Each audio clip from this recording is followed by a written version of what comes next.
সুরূপাস food ক্লাবে সবাইকে স্বাগত জানিয়ে আজকে নিয়ে এসেছি ডাঁটা আলু পোস্ত তিল বাটা দিয়ে। কড়াতে সর্ষের তেল দিলাম, ডাঁটা আলু ভালো করে কেটে ধুয়ে নিয়েছি, 5 ফোড়ন দিয়ে দিলাম তেলের মধ্যে। একটু নাড়াচাড়া করে নিয়ে আর এদিকে তিলটাকেও বেটে নিচ্ছি, তিলটা বেটে নিয়েছি।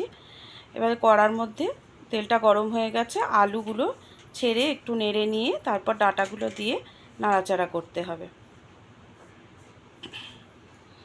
ডাঁটাগুলো দিয়ে নাড়াচাড়া করলাম, ভালো করে নেড়ে নিতে হবে।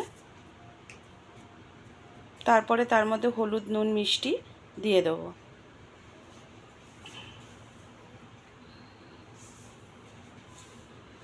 যেহেতু ডাঁটা দেয়া আছে তার জন্য তার মধ্যে একটু চিনিটা দিতে হবে। ভালো করে সব মিশিয়ে নিয়ে পোস্ত বাটাটা, তিল বাটাটা দিয়ে দিলাম, দিয়ে ভালো করে বাটি ধোয়া জলটা দিয়ে ভালো করে কাঁচা লঙ্কা দিয়ে এবার চাপা দিয়ে দিলাম। চাপাটা খুলে এবার একটু নাড়াচাড়া করে আলুগুলো সেদ্ধ হয়ে গেছে।